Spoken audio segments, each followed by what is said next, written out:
Hi, my name's Jeff Sailing. I'm the co-founder and executive director for StartUpNV. We're a statewide incubator and accelerator for startups here in Nevada. Thanks for being with us and being part of Demo Day, the 10th session of our very first inaugural cohort of Incubate Vegas.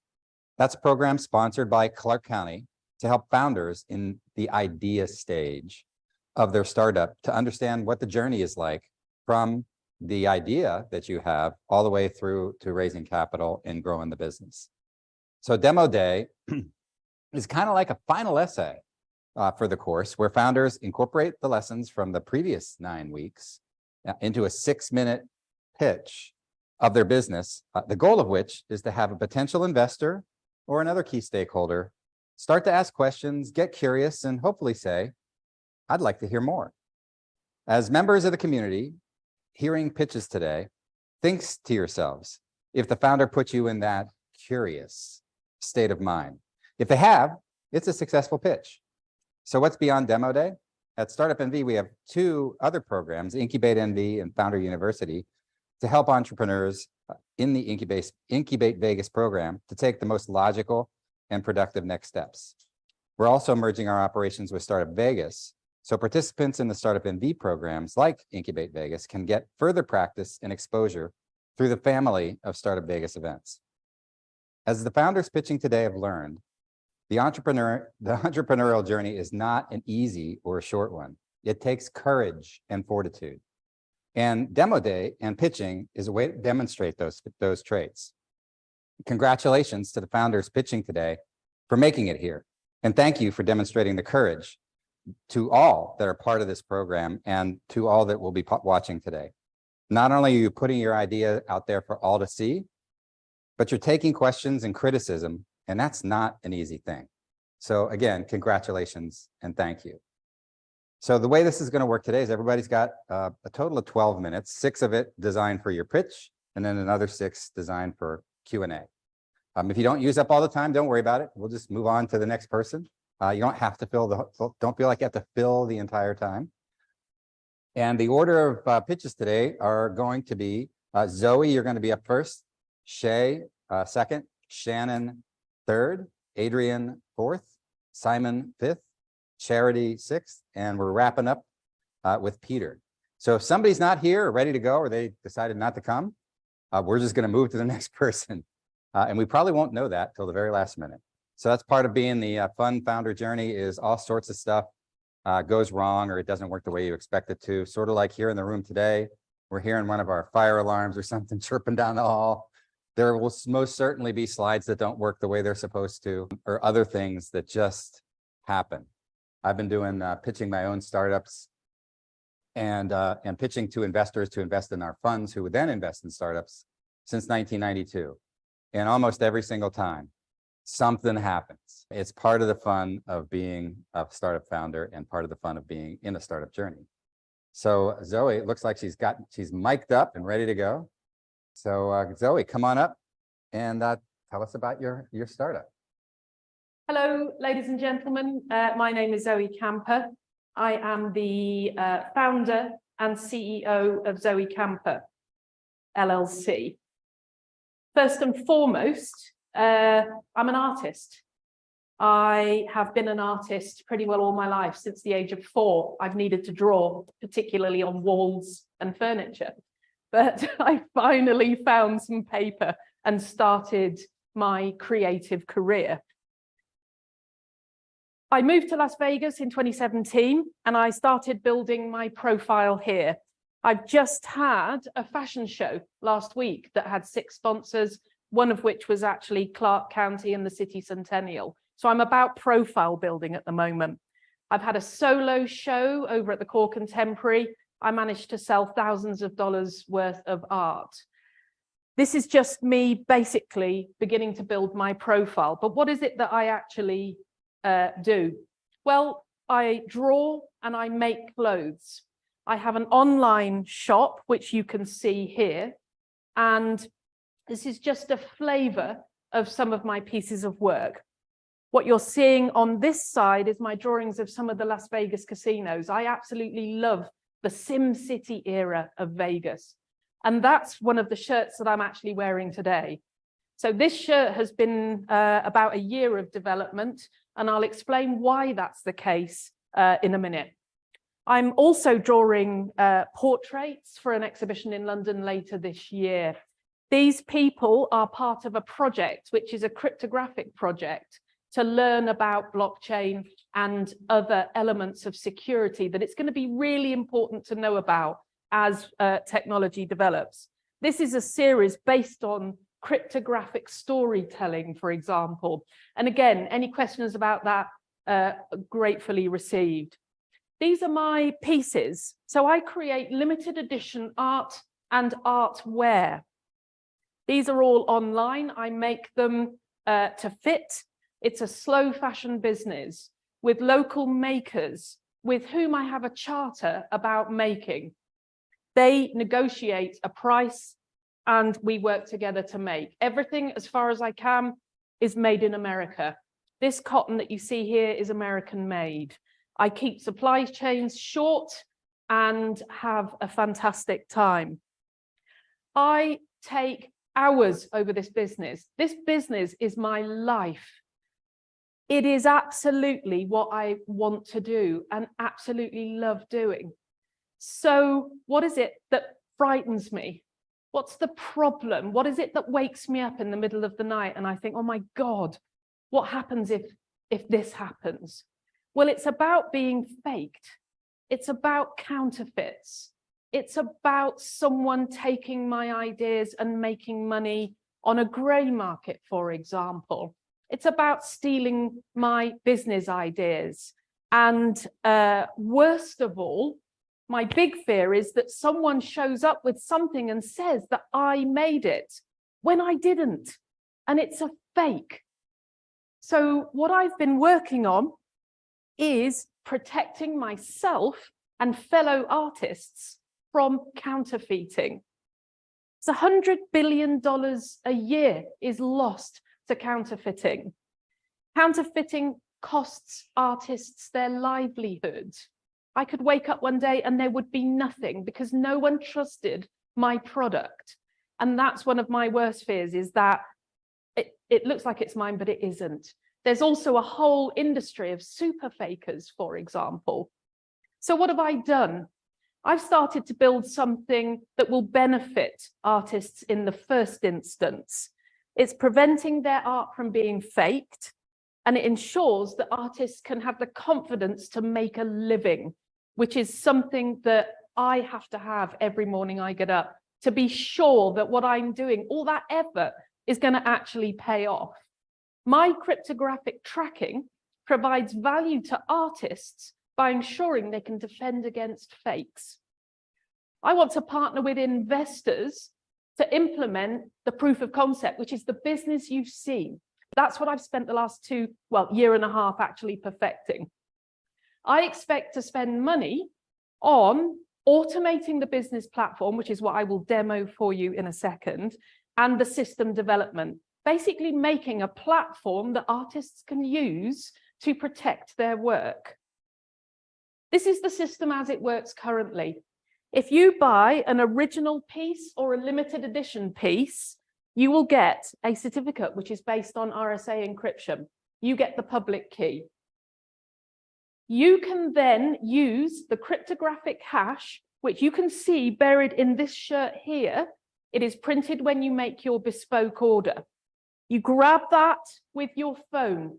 You can pick up the text, paste it into the verification service, and within 24 hours currently, you can get a reply. Where is it? What is it? Who's got it? That's the system that I want to automate. The global figures I can go through in more detail during questions, and the market basically is initially for fine artists. The local or North American artists, 10% of those taking up would give me access to a $2.7 million audience. I want to move the proof of concept forward. I want to put that platform into action, and I have all of the figures to help if anyone's interested in understanding that. I want you I'm done. Okay, so that's me. That's amazingly on time, actually. That's good. Thank you very much indeed. I'll start it off. You're an artist, and I understand your passion for making sure that people aren't stealing. So how have you learned this technology? I mean, how are you qualified, or how have you learned the technology to do this cryptography and all the Web3 stuff that's required to make this work? Sure. So that So wasn't, the question is, how am I qualified to do this as an artist, which clearly spends most of its time, the artist, in the creative field. The opposite to the creative is the thinking and the science behind this. I spent 30 years in the tech industry. I headed up, I was the digital lead for the 4th biggest UK non-profit with a budget of $6 million. I have studied technology. I ran my own technology business for 20 years in the UK. I closed that and I'm here. I've also worked with IBM and also produced the first chatbot using artificial intelligence with IBM that launched just before I left for the US. Awesome. So I guess my question is, you're just focused on the US, I'm assuming for now. Yes. Ever thought about like Louis Vuitton, the Gucci's of the world that are constantly counterfeited and 100%, the luxury goods market is a focus, but what I am concentrating on currently is testing the technology in the field. So if you buy something currently, the system is being tested. And I'm still at that stage where I have customers, but I'm still testing with them and using them as a test bed. But the luxury goods market is huge. Mhm. And with the tech, I can actually put that cryptographic hash directly into a product. Yes. thank you. So Zoe, you're an artist. I can appreciate it. I love the shirt that you're wearing. What do you charge for your shirts? So this is $110. It has a profit margin of about 30, which can go up and down as soon as I lock into business accounting with people like Spoonflower and so on. I'm working on a retail base. So it's $110 for one of these. Okay, and then the technology that you're planning to, I take it, market the non-counterfeit part. What would another artist pay for that? So on average, an artist produces 10 images that they would want to protect. They produce a lot more, but the base cost is $100 for the first listing. And then it's a $40 repeat fee annually to have that listing maintained. There is also a model in the querying market too. Explain that. I didn't understand that. Oh. So it's, if you've got a painting and you want to list it, it's $100 to have it entered onto the network. And then it's available for all queries. And then is there a per query fee?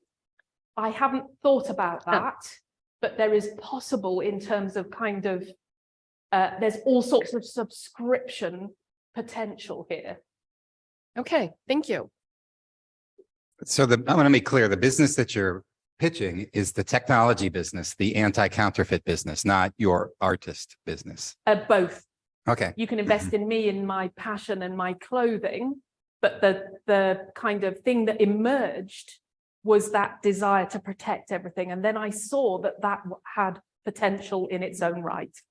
I agree. I think that from an investor perspective, the anti-counterfeit thing is a bit more sexy, not to disparage the art at all, but the art is fantastic, but that's not the scalable part of the business, right? The scalable part of the It's business. scalable in terms of limited edition prints. Right. I am making money, but Okay, that is great. probably not what you're. Yeah, it's a little bit of a confusing, it's an odd combination. It's been tricky for me to kind of get these things stacked up in order, I have to say. Right. And Maggie said to me, this is the journey. Yeah. And I'm on that journey. Well, welcome to the journey. Thank you. You've certainly made me curious and want to know more. Fantastic. Thank you.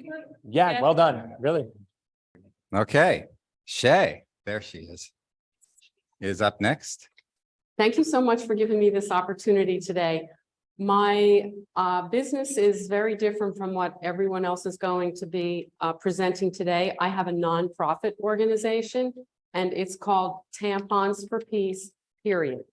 What I would like to accomplish today is if I could get feedback on a future pitch that I will give to potential donors, which would be grant organizations, foundations, corporations, and individual donors. The idea came to me from watching the news about the war in Ukraine. I was shocked when I saw a young mother about in her 30s who was carrying a baby in her left arm, and in the right hand she was holding a child about 3 years old. The child was carrying, pulling a little tiny overnight bag. And I thought, wow, they have everything they own in that little carry-on on wheels. So they were running from Ukraine to jump on a train to go to Poland. So I started thinking about this, and you know, they're leaving behind, she's leaving behind her husband, she's leaving behind her children's father, maybe her father, brothers, uncles, and they're going to be defending the country. So the more I thought about it, I thought, what is it that I can do to help people like this woman? And I thought she probably has baby formula, maybe diapers, probably milk, and maybe a little bit of food, and that's it. They didn't even have enough room for a change of clothing. So I thought, maybe she doesn't know where she's going, but I know one thing, at some point she's going to need sanitary supplies. My company has the classification of medical supplies. So I started to put together, I have an interior design business and a very successful interior design business for at least 20 years. I started in New York City and moved here several years ago. One of the things about interior design is that you have to be very good in logistics. One of my recent projects was doing a house in Nepal. So I had a folder this big. The real challenge was actually getting all the furniture and everything to Nepal. So I got on the phone and I started calling around, and I wanted to figure out, okay, how much money do I need to raise? How much do tampons cost? Where am I going to buy them from? And to make a long story short, I was going to buy them in Israel. I'd have to ship them all the way up to the shipyards in Gdansk, Poland, and then have to come all the way down to the border of Poland and Ukraine. So I'm looking at the numbers and I realize, wow, the shipping costs are astronomical. So I get on the phone with a friend of mine who is a retired Army colonel and who specializes in logistics. And I said, Michael, I need to get tampons to Ukraine. How do I do that? So he said, well, as a matter of fact, I know someone in France, and what she's doing is she's getting supplies and she's taking them to the border in Romania with the International Red Cross. So I begin a relationship with this woman that leads to correspondence with a hospital in Ukraine. The bottom line is, I have now figured out that I have relationships with different organizations that will be much less costly, where I can sort of piggyback with them.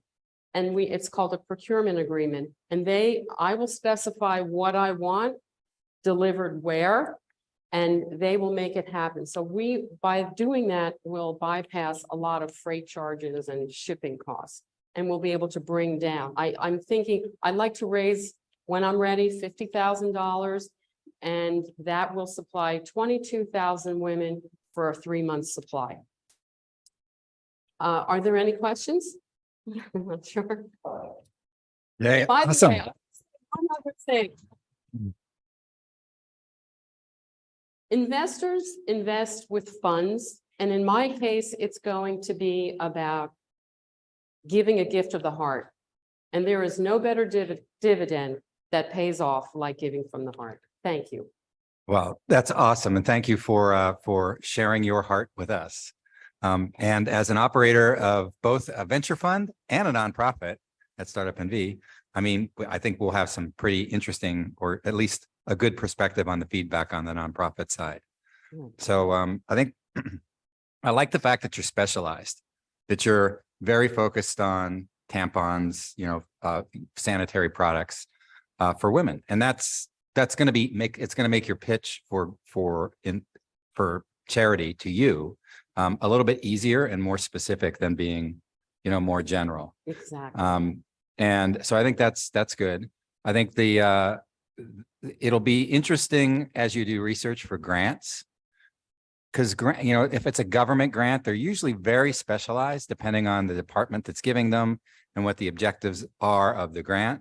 So finding grants that you match with is going to be key, because you don't want to just randomly apply for grants that you don't match with. It's just going to be a tremendous waste of time, mostly from your perspective. And then you'll probably, I think, find more luck in pitching to individuals who will, or foundations that are sympathetic or have a mission that's consistent with the mission that you have. And I think that's probably where you're going to find your best. I have a lot of enthusiasm already. I Yeah. just need to set it up, get it Yeah. done. Do you have your 501c3 set up No, yet? that's why I came here. Okay. So Great. I'm excited. I have a fantastic logo, which I wasn't able to print out. I have a fantastic logo, and it's a bit shocking at first, but I've gotten a lot of very positive feedback, and I'm very excited about how people are excited about helping and contributing and ready to write me a check. That's fantastic. Get that 501c3 set up. Yes, that's the hard part. Anyone else? You mentioned that you have a medical designation for your product. And I could see in the beginning that that was important because it meant that you were going to have a priority in getting your product there. Mhm. Is it still significant now that you've developed these relationships? It is, because medical supplies, for example, this is the letter from the hospital in Chunep. It's 11 type pages of thousands and thousands and thousands of things that they need. So they can help get things pushed through more quickly if it's considered medical supplies also, which is a big help. Okay, and let me see. Also, I think it'll be more attractive to people who are interested in donating, because has that classification. So $50,000 will supply 22,000 women for 3 months. Correct. And so how many women have been displaced? About 5 million. Wow, you're going And to need that's- more than 50K. Yeah, I'm just starting. What I wanted to do is get the startup so that I can roll out the first plan and see how it works. I have a number of organizations in different parts of like Moldova, Poland, Romania, and then inside the Ukraine. So it's Michael, who was the retired Army colonel. He also, believe it or not, retired as a logistics director for NATO. So I have that good contact too, and he wants to be on my board. Okay, so do you have other products in mind? I mean, is it just tampons or do you have napkins Tampons as and well? sanitary napkins. Okay, and Another thing that, the sanitary napkins can actually be used as bandages because they need everything. Mhm. And it's random. And there's so much that we don't see on the news, but I get reports all the time about, we need this, we need that.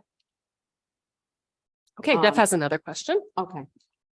So have you approached any of the producers of these products to see if they would donate them to you? No, Because they oftentimes do have a gifting or a community, community service where they will take part of their products, especially the big, generally it's the paper companies that Mhm. do this, Kimberly-Clark and Procter and Gamble and such. I know who they are. Yeah. And there usually is a department within their Mm. company that does community giving. That's their whole mission. And Right. oftentimes it's a lot easier for them to give product than Mhm. money. You just have you have to have a place to put it. Right, and then Yeah. I'd have to pay, would they pay the shipping charges or would I have to, because Usually, and again, there's usually somebody else in the logistics business who will donate a part of a shipment or a container that they've got, ship going in that direction anyway. And I also think, let's focus on Ukraine and, you know, the refugees in Poland and such is probably a good place to start. Mhm. But this is something that, I mean, this is not the only place in the world where things like this happen. Maybe not quite on the scale that it's happening right now there, I've but been working on this for a year. Okay. And this is the Reader's Digest version. I Sure. have a Well, you have 6 I need minutes, it- so. We need it in the United States. We need it in prisons. We need it in low poverty, poverty or communities. It's called period poverty. Sure. And there are people who are doing that. And it gets into a cultural situation too, where, excuse me, some girls do not use them yet. Some people are superstitious about tampons, but everyone knows what they are. Right. Well, I mean, yeah, there's other folks that are specializing in diapers or formula Right. or other things. And So, and when the more specific you are, oftentimes the easier it is to qualify in and out of different situations. So I think you've, pointing that out because So- that was one of my goals. I said, I'm not trying to reinvent the wheel. I'm not trying to save the planet. I want to get these supplies to women. to the women who need it. Yeah, correct. Well, awesome. Thank you. I think we're at time. Thanks so much. Thank you so much for. So up next, Shannon. Okay. Good afternoon, everybody. My name is Shannon Hanks. My company is Portfolio Management and Recovery. We are a collection agency. Our mission is to achieve the maximum return on investments for our clients and continue to be results-oriented while ensuring the utmost integrity. Professionalism and compliance are our foremost priorities to ensure quality relationships with not only the consumers we work with daily, but also our investors, various lenders, and brokers to obtain and retain important contracts and working accounts to ensure our success and scalability.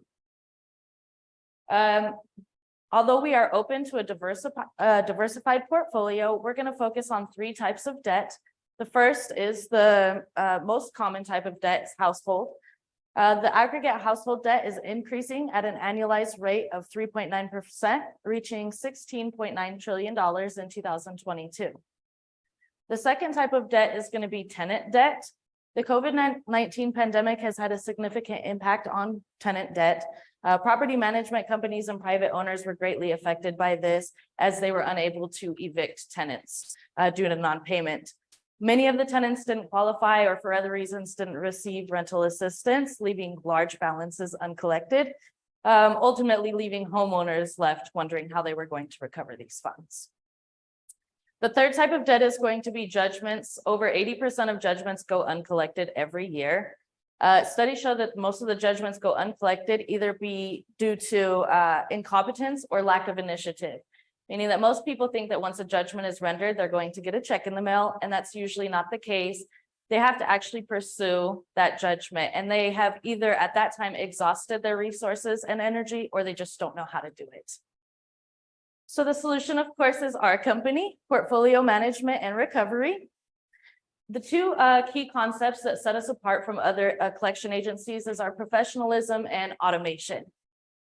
We strive to creatively maintain compliance with the FDCPA and the CFPB by continuously training our management and staff, hiring qualified, motivated individuals, and fostering a healthy working environment that continues to keep them motivated. As far as our automation, we do have a software engineer who is going to develop software that integrates our process, minimizing risk, improving efficiency, and significantly reducing our major expenses. This would be an industry exclusive as it will be customizable to other collection agencies, call centers, and financial institutions. This will increase our company value as well. Why now? Because the pandemic is over, so landlords are now able to recover those uncollected funds. Also because judgment and consumer household debt increases every year, which means so do the uncollected funds. So there's never really a bad time to start. If we look at our national market in 2021, the amount of judgments awarded was $15.8 billion with an average judgment size of $13,000. The total amount of unpaid rent owed by tenants in 21 was $57 billion, which now coming into 2023, you could imagine are significantly higher. And the total household debt was $16.9 trillion in Q4 of 2022. If we narrow down to our local market here in Nevada, in 2021, there was approximately 85,000 judgments filed in the Nevada courts, representing a 12% increase from the previous year. The total amount of judgments awarded was $1.1 billion. The total amount of unpaid rent owed by tenants in Nevada in 2021 was $1.5 billion, representing a 20% increase from the previous year. And the total consumer debt in 2021 was $59 billion, representing a 4% increase from the previous year. Most of this debt was comprised of credit card debt, followed by auto debt and student loans. Moreover, the data showed that delinquency rate for consumer debt in Nevada was 1.5%. Penetrating these markets at 1% for us opens up a market size nationally on judgments of $158 million, tenant debt at $570 million, and household debt at $169 billion. Again, if we narrow down locally at judgments, we're looking at $11 million, tenant debt at $15 million, and household debt at $590 million. Our business model is financial services, fintech. We will be working with other businesses and consumers working various types of debt. Our management team is currently comprised of only 2 individuals, myself, Shannon. I am the president. I do have 14 years of collections experience, including management and startup, and I'm currently studying business. And then we have Jerry Hanks, our software engineer. He has 36 years of programming experience. He installed the sportsbook system at the Sahara Hotel, including their HR and payroll systems. He led the Bank of America open enrollment systems for Health Benefits America, and was the financial programmer for Circus Enterprises and all 27 of their properties. Our current traction, we registered with the Secretary of State as a professional corporation and are in the process of completing our licensing. We have all of our major aspects together, like our bank account, merchant account, our website, phone lines, and we're currently raising capital to obtain an office space and equipment, as well as to purchase some portfolios and hire employees. We are planning to obtain a loan through the Small Business Administration for some of our startup costs. We have already purchased our computer to begin our software development. Competition. In 2021, there were 7,837 collection agencies nationwide. Many of them, however, specialize in specific types of accounts. 3% of those agencies were here in Nevada. 29% of that market is actually maintained by 3 companies, Alorica, Encore Capital, and PRA. The total reported collection agency revenue in 2021 was $11.5 billion, including $1.2 billion in profit. So although there is competition, there is a large available share in the market that has not been reached. Our asking price is $750,000. Thank you so much. Awesome. Awesome presentation and really interesting business. I'll get one piece of feedback and then I've got a bunch of questions. So the feedback is you spent a lot of time describing the problem, which I think we all get instantly, that there's a lot of uncollected debt out there and that, that you're the person to do it. You and your company are the people to go out and get after this market locally here. So, my question is what is your business model and how do you get clients? Who are your clients? And how do you get them? And what is your business model? So it could be a combination of placement or purchasing portfolios. As far as purchasing, we would get them from brokers or even just contacting companies directly to see if they have anybody working their accounts or if they need. As far as the tenants, it's funny because I actually meant to mention in my presentation, but I was recently looking for a home to rent by a private owner, and I just decided to do a reverse search. And so you could enter into an inquiry, whatever you wanted to say to them. So I decided to ask them if they had any properties that they needed help collecting the funds. And then when I went to do it to the next one, my information was already there. So I could just hit submit. So I did it for 10 minutes while I was at work to 10, 20 customers, homeowners rather.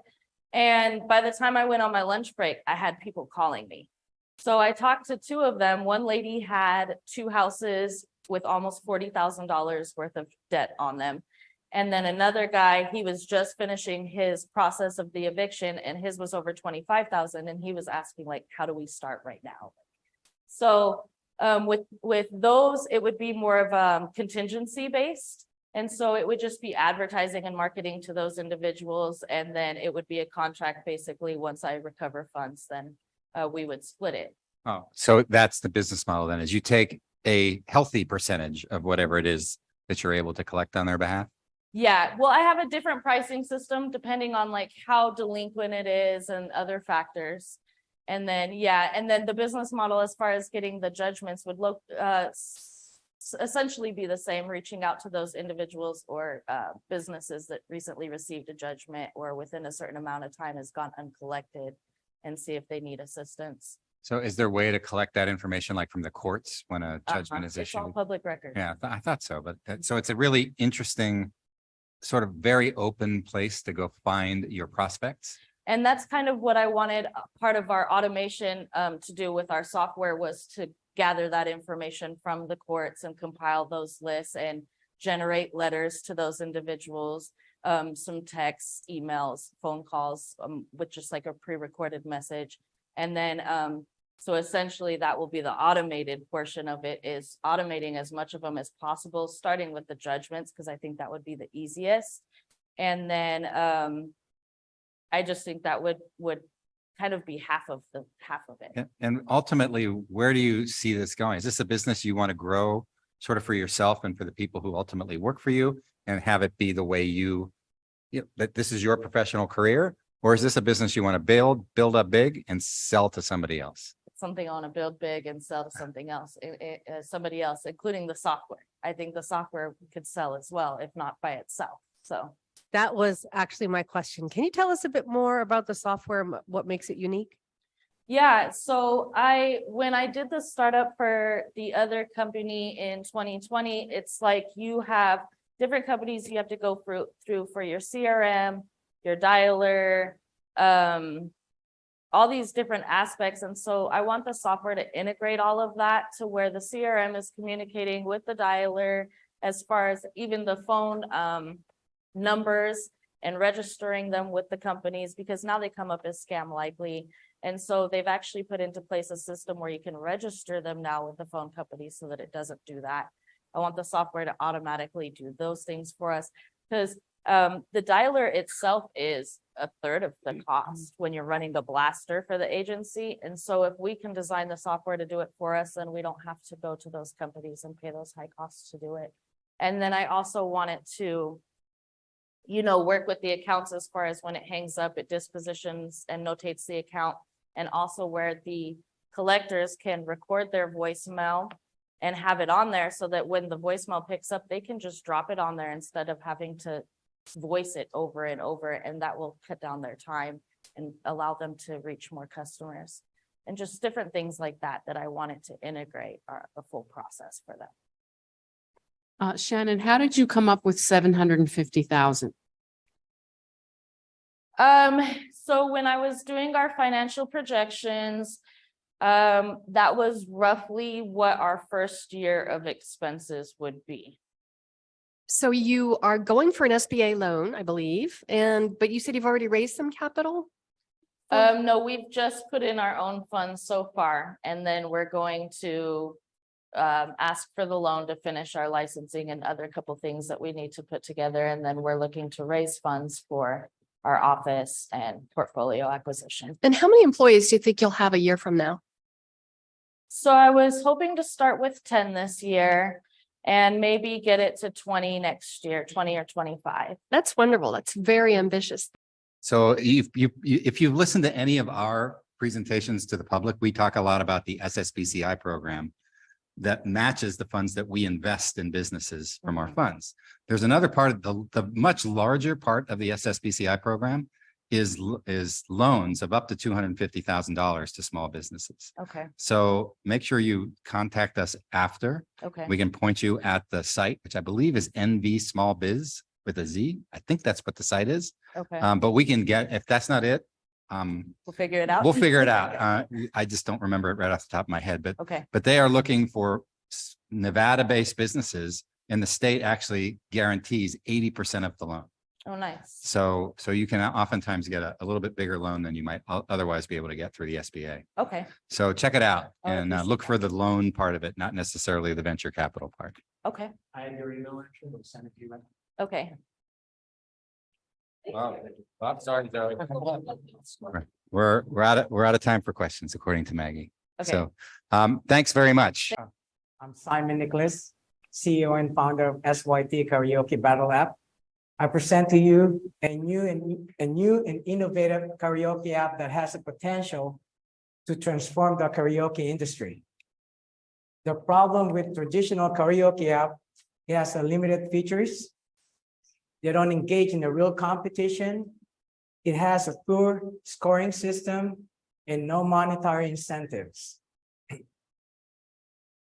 Our solution, we actually give out providing perks by giving out 1,000 coins with monthly subscription, so they can use it for battle and voting.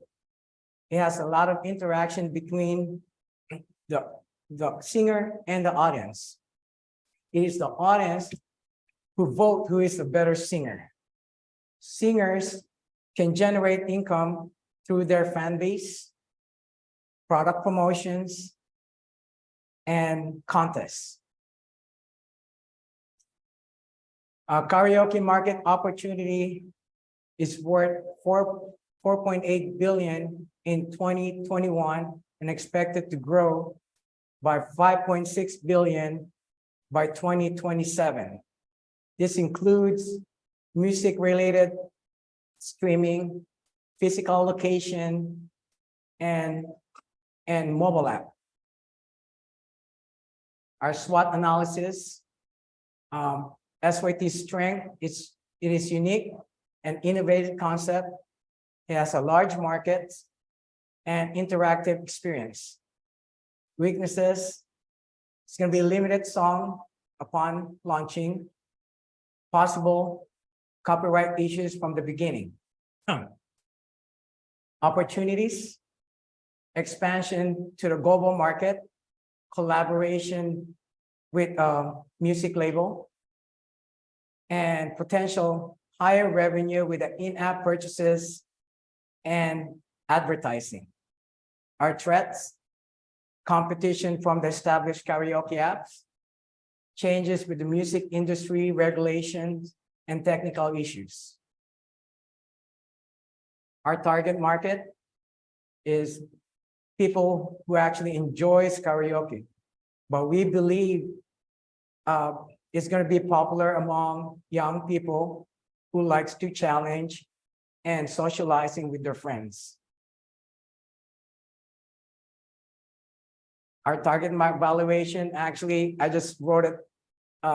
This is according to Statista, and that's how I break down the TAM, SOM, and SOM. And for TAM is 415.5 million per year. SAM is 74.8 million per year, and SOM is 4.5 million per year. Our competition, we have pretty much the three main competitions: Smule, WeSing, and StarMaker. Our revenue challenge coming from in-app purchases, subscription, and advertising. So our pricing is going to be $7.99 with 1,000 coins. So they can, like I said, they can actually use that to vote, challenge, buy filter. You know, we're going to add more stuff once we've built everything. And they can purchase with the Vulture tokens once they run out. And also, they can exchange those coins to a real money. We have percentage of that. So our premium user growth, we actually started off with 10,000 users and incrementing from 10, 15, 20, and 25% throughout the whole year. And as you can see, the whole total amount of revenue. So our revenue forecast for the 3 years, it's, you know, we have strong growth.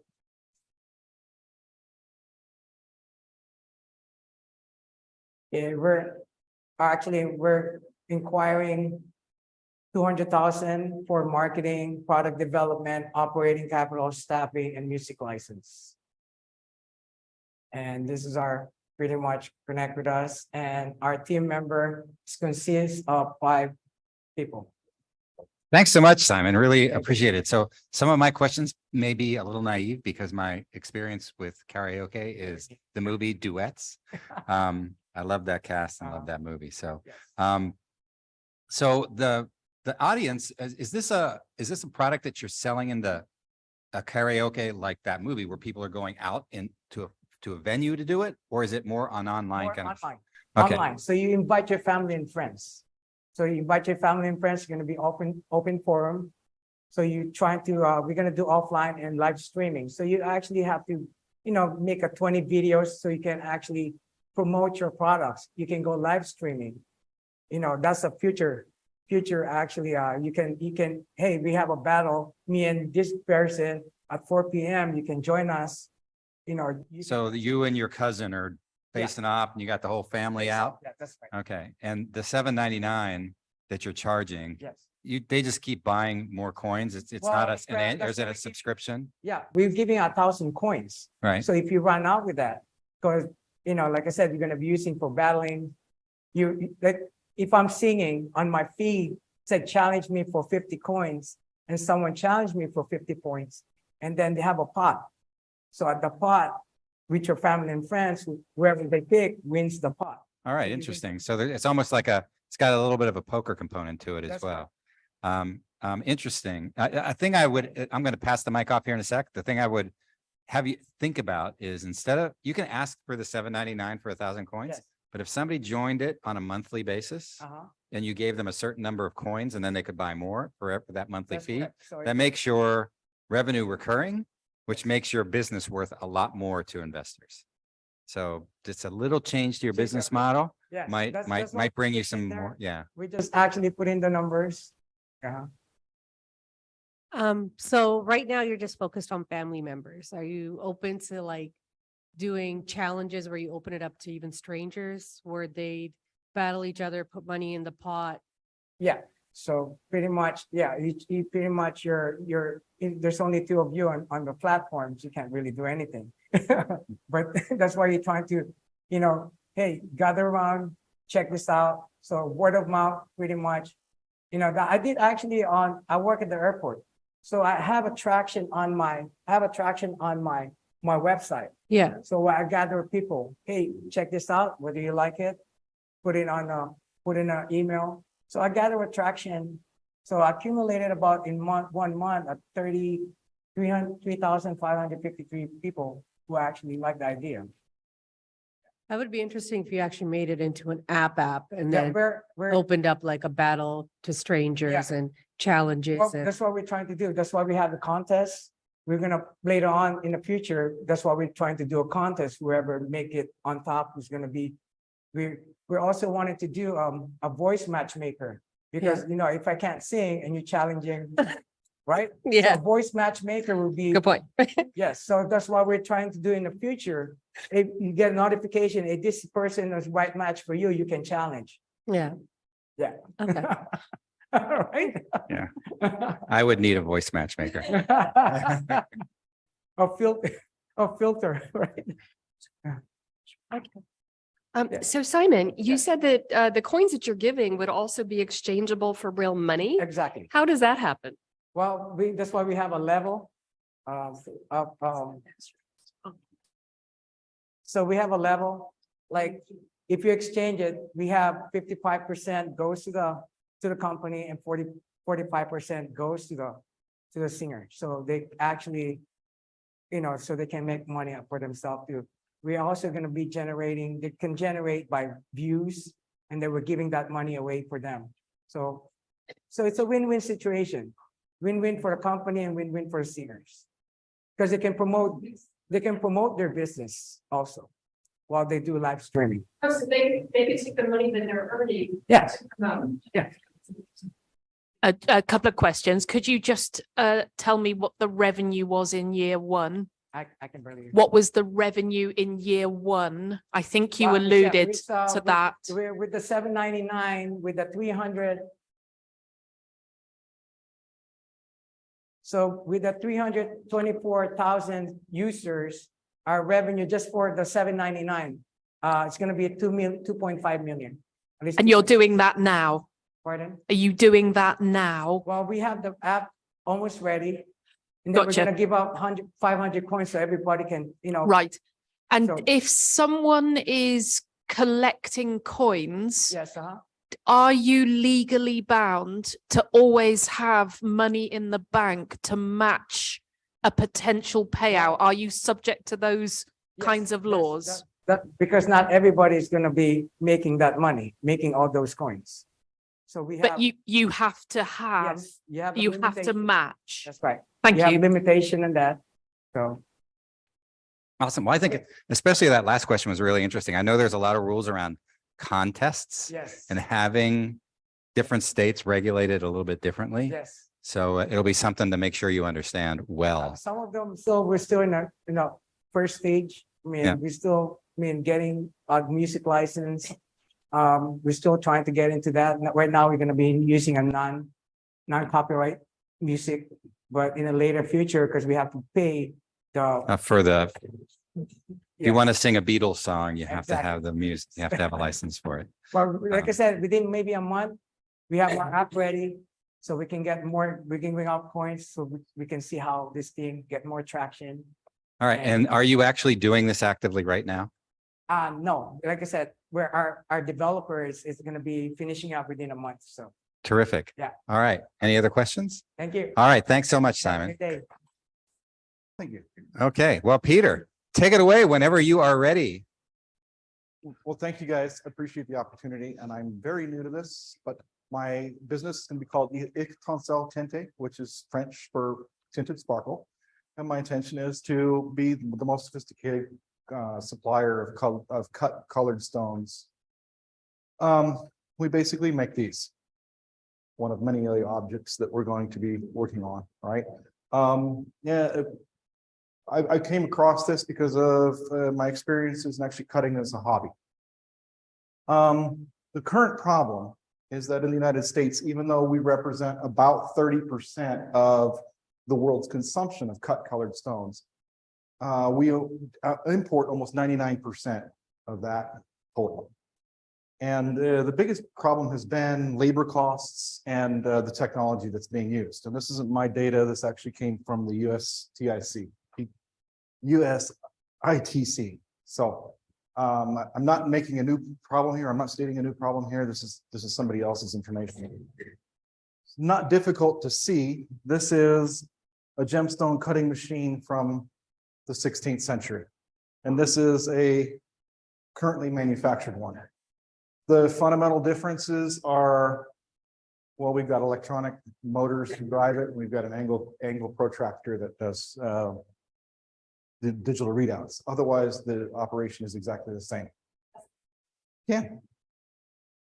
This is my prototype solution, or my second prototype solution. So I've automated a lot of the process and actually have made it a lot more efficient. I was actually going to bring the machine in today, but I realized I don't want to bring all the coolant and everything else. So I just took a picture. It's in the process of going through a minor change right now. So my solution really involves the development of the automation to make the cutting process automated for repeatability. It's a change in the mechanical geometry of the machine to eliminate a lot of the repeatability problems that you have with traditional automation attempts. And I'm keeping it mostly commercial off the shelf using very common components. There's a handful of custom machine pieces that I did on myself, but mostly it's all commercial off the shelf. Additionally, I'm also using modular manufacturing. So I'm going to have 3 to 5 of these machines that are actually going to do the cutting in a particular sequence, using basically IoT technology to control the machines as things progress. It's a pretty common thing today. Modular manufacturing is starting to become pretty well known, but I'm applying it to this problem. Market research currently is about $7 billion in colored stones in the US. It's a $21 billion global market. In the US, it's about, in the local area, it's not about 93 million sales to direct jewelers. and I have no idea what my actual serviceable market's going to be. Okay, I just don't know. I don't know what it's going to be. I looked at it. Lots of different areas I can go. My path to profit. In reality, I've lost a piece in here. The margins increase as you go further down the line. So simply buying rough gemstones and selling them, you can actually make money. I know people who do that.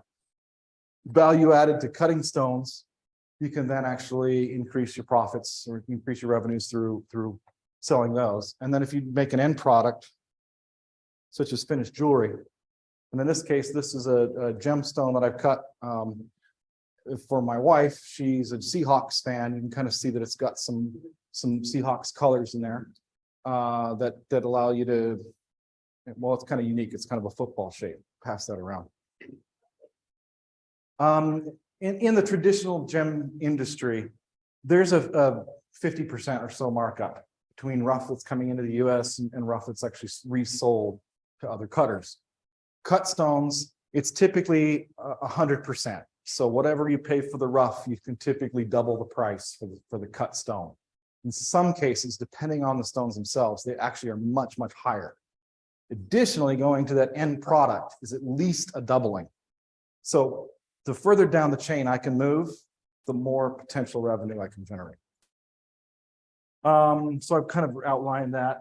There's a couple of different opportunities at every stage that I can actually capitalize on in doing this. These weren't supposed to show. That was not supposed to be there. Here's my team. All right. So this is basically us. It's me for the most part. I have a master's degree in engineering, bachelor's degree. Sorry, master's degree. I'm certified master or a pre-master cutter. I've got GIA certificates. I've got a couple of ghost members. My friend Tom, who's been in the gemstone industry for 25 years, he's been really kind of guiding me through the process of learning. I've got quite a bit of traction so far. I'm still in the process of developing. I'm expecting some major progress by the end of the year. My financials are pretty solid. I've got plenty of cash right now, so I'm not really looking for anything. I'm just planning on bootstrapping this. I've got lots of competitors, but the big thing is that everybody's doing similar automation, has pretty much failed at this point. The exception is the Jang One. He's making a few machines, but his market is intended to make the machines. There's a couple others, but they're really not doing very well. I have no intention of selling my machines. These are just for internal use. What am I asking on?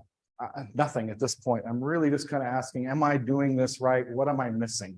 I've got 2 failed pre-seeds in the past, and every time I fortunately found the error before I got heavily invested in, and I really feel like I need the right person to join me. So if this sounds like anything you're interested in, or if you can actually provide me with advice, you just beat me across the head, I'm good with it. Appreciate your time. Awesome. Peter, I love engineering projects. And so this is really cool. So the business that you're creating is you're creating this machine for you to use in your own gemstone business. Correct. As opposed to creating a business of building and selling machines to other people. Correct. So looking at the total market, there's about 1,500 cutters in the United States. They buy those machines that I showed earlier on. Those retail for about $5,000. Even if I sold 1,500, one to every machine or every person, it's just not a sustainable business model. Yeah. So there's no sense in actually working on the machines for anything other than actually somebody doing production. All right. Well, you answered my very next question, which was the Tam Sam Som you quoted probably includes the value of the gemstones, not just the machines. It's only the gemstones. Okay, Correct. gotcha. And that is pretty, that was the TAM was all inclusive. The SOM is really unknown. I really don't know how far I can go with it. All right. So a pretty niche market. So I think you're wise in saying, hey, this is the business of building and selling the machines could be a hobby, might be nice, but you're probably helping your competition at that point. Exactly. Okay. Gotcha. Well, the things that you shared with us are really beautiful. You make more margin if you make a completely finished product. Correct. Do you feel like you have the creative chutzpah to do that No. part? Oh, okay. That's why I'm looking for other people. Okay, so your love, I'm very much to the physics of the gemstones. I like playing with the light. I like cutting the stones. Getting jewelry creative. There's a lot more people out there, and especially being straight male, I don't necessarily see the things the same way that a woman might. And stuff I've cut, my wife is poo-pooed. She's my quality control officer, right? And stuff that I thought was fantastic, she would hated, and stuff that I thought was okay, whatever, she loved. So I definitely need input from that area. Okay, so you're looking for a co-founder then, or to hire somebody who can be the creative and also the business end of it? It's a great question. I don't know what I'm looking for, to be honest with you. I have the option of doing like 1099 contracts out to jewelry makers. So if I bought the materials, cut the stones and said, hey, this is kind of what I want. Where do you want to go with it? Please do something with it. Or I could find somebody who would be willing to step up to the place to be that co-founder. Have you approached any jewelers who do custom design, but may not have access to the kinds of stones that you do? Yes, I've not had an issue with them asking for more. Oh, okay, great. Peter, hello. We talked in the past about your ability to get different colors Sure. depending on the different cuts. Yeah, correct. Is that something that you would focus on as a USP? Yes, initially. So the idea here of cutting stones for the sports market. The last Super Bowl, the numbers I saw, there was 100 million plus people watching it. 50 million of that were women today. 47 million were women. And there's a lot of opportunity there for those sports fans to be addressed in say, a particular jewelry market. I can do most of the colors of the teams. Getting the materials, building the synthetic stone, that's what that one that I've passed around is that in the setting. That building that isn't an issue. Getting the materials isn't a problem. So I can do lots of different colors. And that would be one potential avenue. It could also be a line that could be developed and then spun off. Hi, good afternoon. Ken Evans here. My question and a comment. The quick comment is I was trying to figure out what your ask is, even though you said you didn't have one per se. But what I would say is this, there's a young lady, her name is AK McMorris, but the name of her company is Treasures by AK. She does unique jewelry. There may be a possible fit there based on what I'm seeing at your slides. So be glad to make that connection on behalf of StartUpNV. But again, what I was trying to appreciate that. And I'm an engineer too, so I'm not the most creative person either. But I guess I was still trying to figure out from a business standpoint, Correct. if someone was interested in investing in you and where you're headed, like what's your vision, if I may?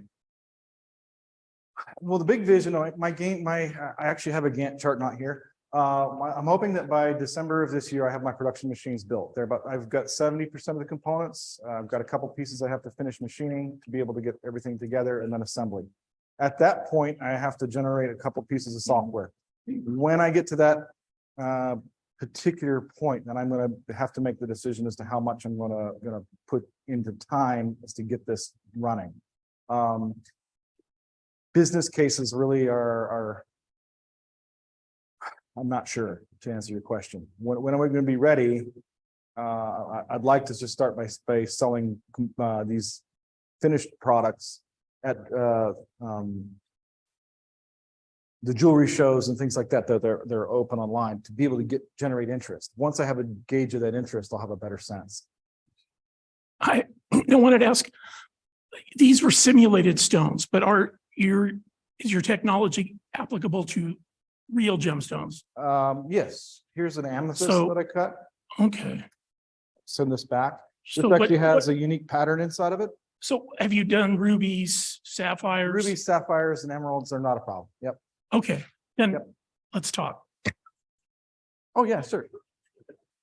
Sure, yeah. This one has a. All right.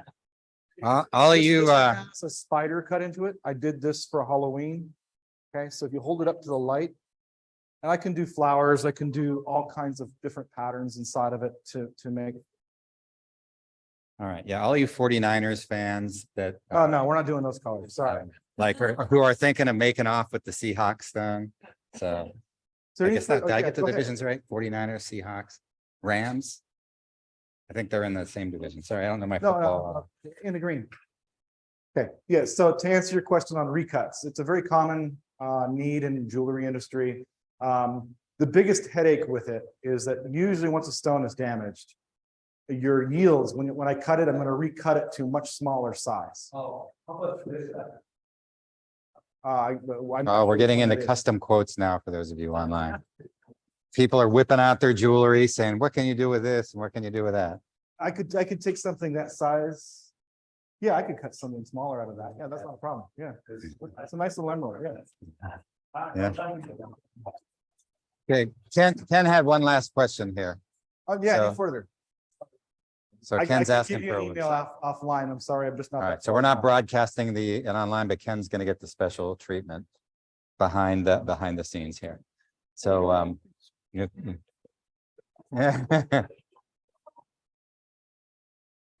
yes. So, yeah, so all of you who are in competition with the Seahawks, don't take the Seahawk stone. My name's Charity White. I'm the founder and owner of Charity's Place LLC, doing business as Charity's Place. So what we're addressing, according to the Nevada Department of Public Behavioral Health, on average, individuals with severe mental illness die 25 years earlier than the general population from a wide range of chronic mental illness disease. And we know there are several mental illness diseases, that plague our communities. Our solution. So Charity's Place, what we want to do is purchase a 5 to 6 bedroom single family home in hopes to convert it to a 10 or 12 bed facility, residential facility, to provide 24/7 residential support services. In addition, just to the residential facility, obviously we want to encompass more skills or supports to that. And with that, Charity's Place will enter the market focused on providing world-class assistance to individuals who face significant physical, behavioral, developmental challenges while providing nurturing support and resources both to individuals and their families. And right here, mental health services that we want to encompass on site in the residential home will basically include medication management, habilitation plan implementation, life skills trainings, vocational trainings. Outside of just the basic mental health services support, we're also gearing to make sure we have community-based referrals for our clients, transportation services, and even residential placement if they're not a good fit for our residential facility. The market overview. National mental health, intellectual, and physical disability facility industry, which has grown slightly over the past 5 years. And this is data from 2014 and 2019. So I'm sure it's changed a bit. But basically the revenue is at $29.5 billion. And from that time period, the annual growth percentage was at 2.8%. And then estimated from 2019 to 2024, it's still a growth there at 2.5%. As far as profit for the industry, 1.7 billion. Wages are at 15.1 billion. And this is kind of encompassing about a little over 35,000 businesses nationwide, statistical data. 21% of the adult population in the state of Nevada suffered from some sort of mental illness. So that's a pretty high percentage. Over the next 3 to 5 years in Clark County, Charity's Place plans to increase our residential facilities from not just 1, but hopefully to 5 within our projected growth from our initial startup facility. So the goal is to expand, obviously. We don't want to just stay stagnant to have 10 or 12 beds. That's not going to do our population a lot of justice. So we do want to grow, and move that number for sure. Our business model, basically to obtain multi-year contracts with the government agencies, specifically here in the state of Nevada, for client placements. And we do currently have a contract with the Department of Public Behavioral Health right now. And we've been contracted since 2019, actually, but it's just been, roadblocks trying to get that good old facility going. Our competition easily, of course, there's other residential support facilities and agencies. However, the need is still super great. It's never enough. About me. So I have a master's in public administration. I am licensed in real estate in 3 different states, here in Nevada, Colorado, and also Arizona. So when it comes to purchasing, of course, I do have knowledge about that and what's happening with numbers, when to wait, when to go, things of that sort. And outside of just being licensed, I do have 15 years of combined experience in social services, both at the federal and local level. Our need. So what we're proposing or asking rather is over $100,000. And I have a pretty fair breakdown to kind of speak to it directly. So I'm looking to purchase, Charity Space is looking to purchase a 5 to 6 bedroom single family home, not to exceed $475,000, which is definitely doable looking at the market. And coming in with that type of funding, conventional loan, 10%, you're looking at $47,500 for a breakdown. Approximate closing costs would be about $12,000. And if you didn't know, so the state does require fire sprinkler systems in homes. So this is, you know, definitely something that we would have to speak to. So that's about $30,000. It can be a little less, it could be a little more, but that's a fair figure that I believe. And then 2, for a 90-day operational budget, the state does take time to produce funds. And so just to make sure we have operational costs in place, we're looking at about $11,850. And then outside of just funding, of course, we would love to partner and build great connections with the community, with individuals who, you know, may own properties or willing to even lease until things can come to the fruition of what our target goal is ultimately. That's it.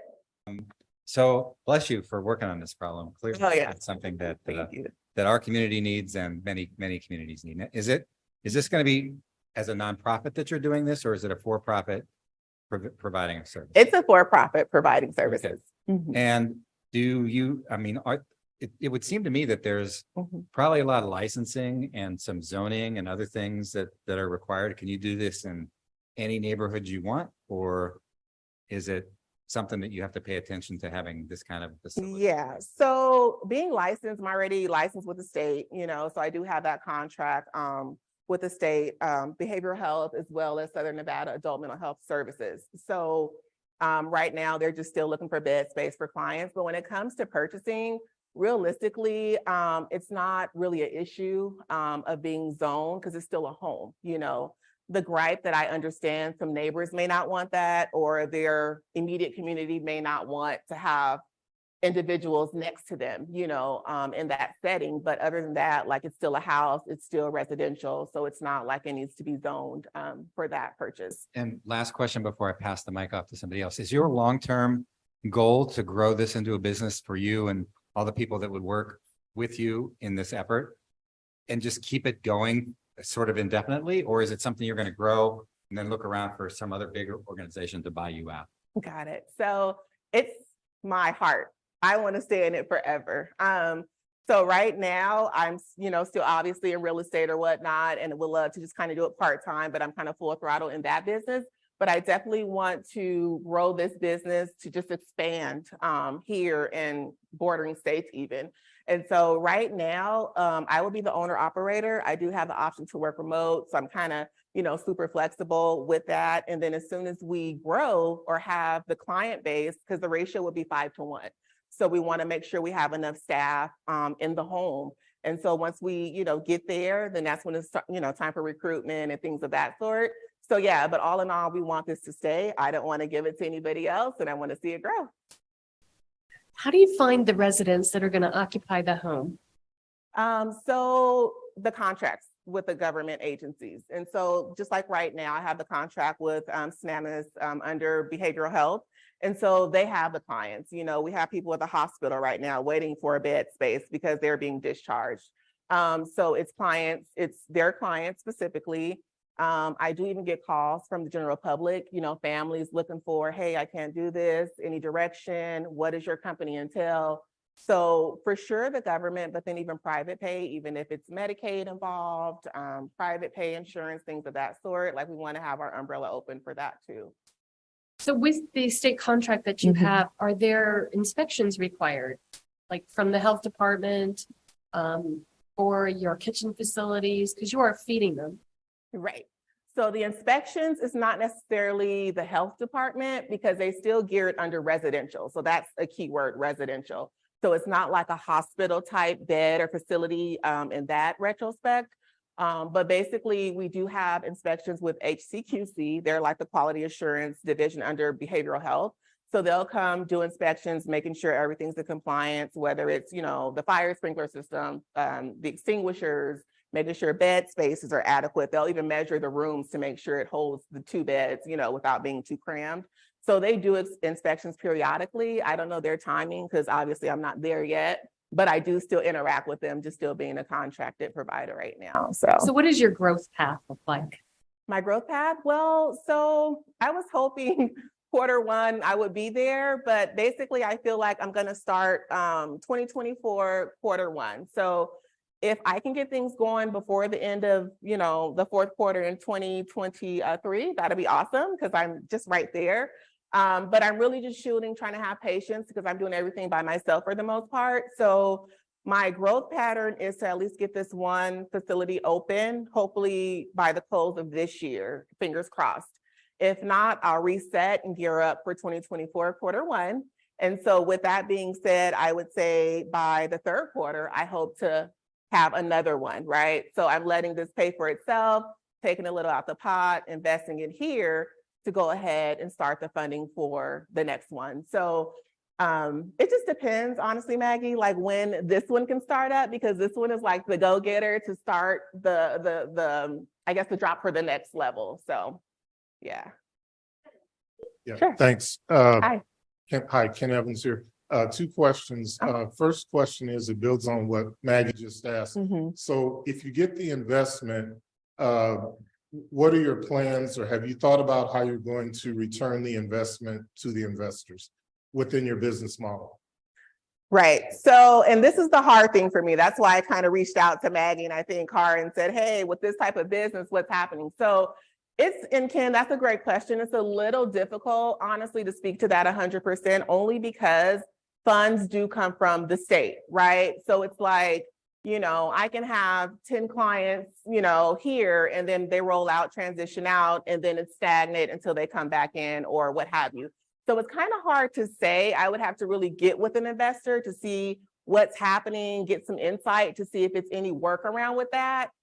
Go ahead. Okay, and I guess, and I won't hog up the time, we'll talk offline. Uh-huh. So I guess the other seed that I'll plant or ask is, Mhm. have you considered, I know you mentioned it's for profit. I also know you mentioned the residential, and I'm somewhat familiar with the business model, but have you thought about a location that maybe could be converted commercial? Yes. So that you could get more scale?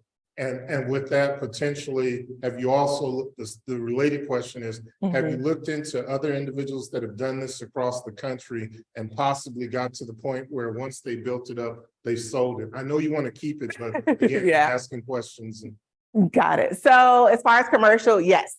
So a colleague of mine in the business, we discussed that because obviously commercial facilities already have a sprinkler system. They're ready to go for the most part. However, as far as the bed space, the kitchen, that could be a little challenge, but I have eyed that. I have my own MLS search for the facility, just, you know, personal wise, and then commercial, I'm looking at that too. So that's definitely something in the back of my mind.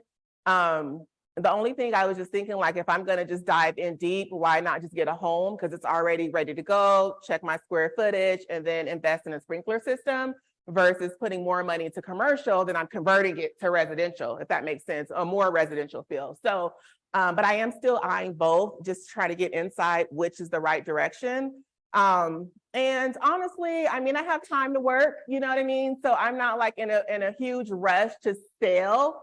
But if the opportunity ever presents, you know, and I feel like I've done my due diligence and I'm at peace with what I developed, created, and the route it's going, like I can always see the need to fall back, I guess, and sell if needed. I mean, if I'm comfortable with that. So I'm not close to it, but just right now it's a startup. So I haven't even really, got a good grasp of it yet. Okay. Hi, I'm Jason. Hey, Jason. It's very nice. I love the concept. I think Thank this you. is- mental health services are Yeah. here in Clark County. Mhm. I do have a question about the healthcare services. Okay. So because it is a residential, Mhm. would these healthcare providers be considered independent contractors and be paid as independent contractors? Because if they're gonna be paid as staff, then you'll have to convert it to a business. Definitely. And like, are there any healthcare workers are willing to become independent contractors? Yes. Okay, got it, Jason. So as far as this, so definitely 1099, right? So I'm definitely not trying to have a RN or a licensed clinical social worker on payroll, under my umbrella that way. So they have flexibility with their profession too.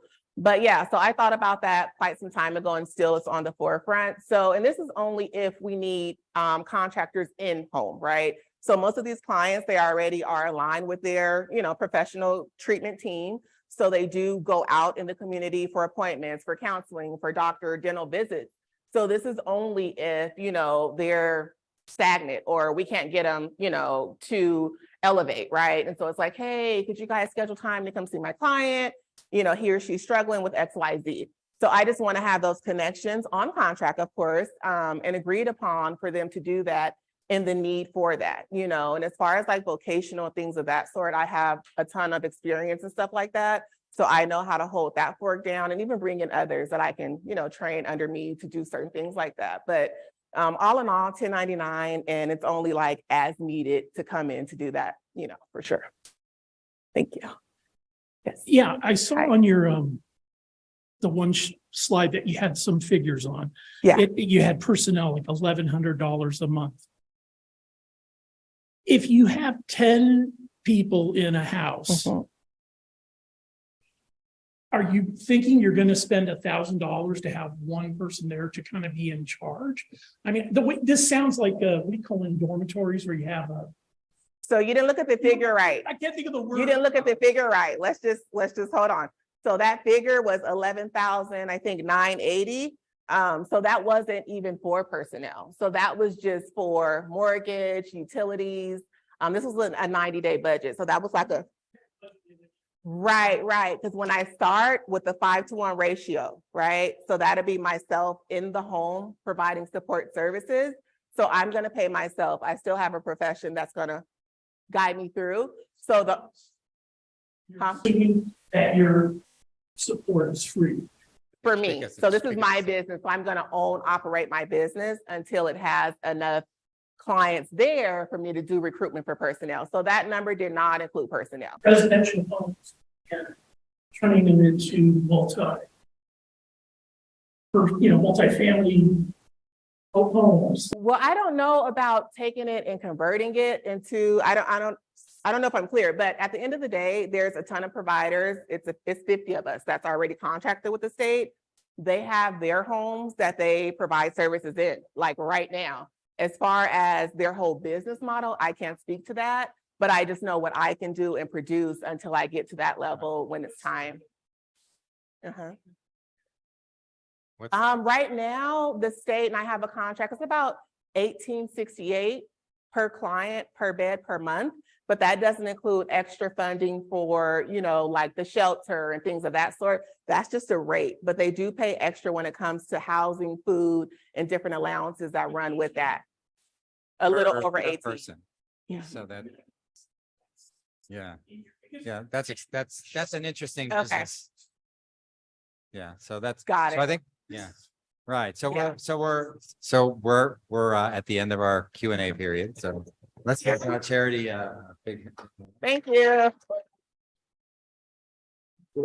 Stay there, Charity. We have a certificate okay. for you. Oh, thank you. So leading our program Jeff. today, Charity White. So we have to move into the camera. We're not in. Oh, okay. So let's get over here, get in the camera. So way to go, Charity. Thank you. Thank you. Peter, thanks for coming out for Incubate Vegas, and here's your certificate. And congratulations. All right. All right. Zoe, come on down. Zoe Camper. So once again, Zoe, congratulations. Here's your certificate of completion. Yay, Zoe. Shay, come on up. So Shay, awesome. Thanks so much thanks for coming up and best of luck. Shannon is up next. Feels like graduation, right? Where are the cap and gowns? So we can all throw them up at the end. Shannon, you're collecting a certificate. So thanks, Shannon. And Simon and Angelo, please come on up. So we didn't hear Angelo present, but he's part of the team. So Simon It's a silent. and Angelo. So congratulations, guys. And so with that, we are wrapping up our first cohort of Incubate Vegas. So thank you so much for coming out today. I know there was a lot of the group that couldn't come out and present today. They're presenting their pitches in a recorded fashion, so they'll get their certificates too.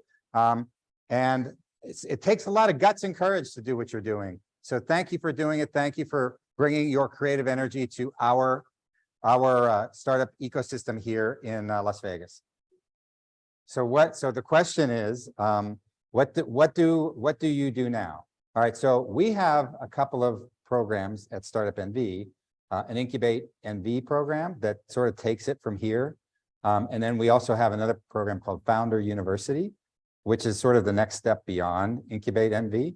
And then beyond that is our program that actually funds the startups, Accelerate NV. So we've got a pretty good continuum from idea to your first funding.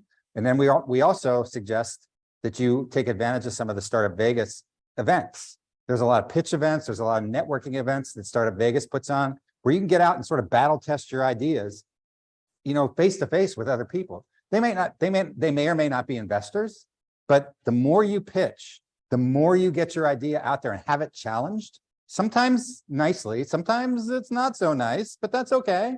But there's going to be a ton of people who tell you, you're insane. You are working on something that's just not worth it.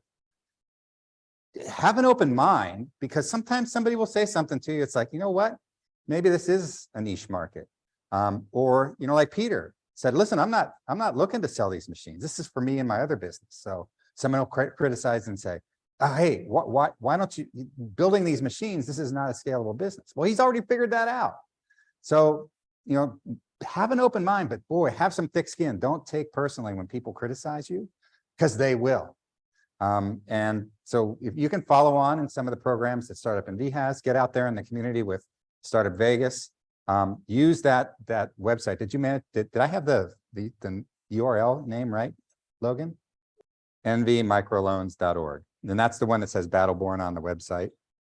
Okay, so nvmicroloans.org. You'll see Battleborn on the website. It's the SSBCI program for the state of Nevada. And so they do a lot of business. If you qualify for their loans, you go online, you fill it out, they'll match you with a lender. And then it's up to whatever the lender and you work out in terms of what you're eligible for. The state guarantees 80% of it. You have to go through the process with the lender first, but then it's technically not the state. It's the 501c3 startup that the state created out of some federal funds that matches that guarantees the loan. But it's a way for a business that is a little bit new, doesn't have a lot of credit, they don't ask you to put your house up as collateral or anything like that. So it's a really interesting program that many of the small businesses in the state should take advantage of. We have an Incubate NV cohort that's starting like right now. So go on the startupnv.org website. You'll find Incubate NV as part of it, as part of the offerings to founders or entrepreneurs. Just there's a form and some other stuff you have to fill out, but get it filled out. And Kara, who runs that program for us, it will be anxious to meet you and get you engaged appropriately in that program. Okay, so Logan's got the website up. That's what you should see. The next cohort is starting in September. The next cohort of Incubate Vegas starts in September. So thanks so much to everybody for coming out today.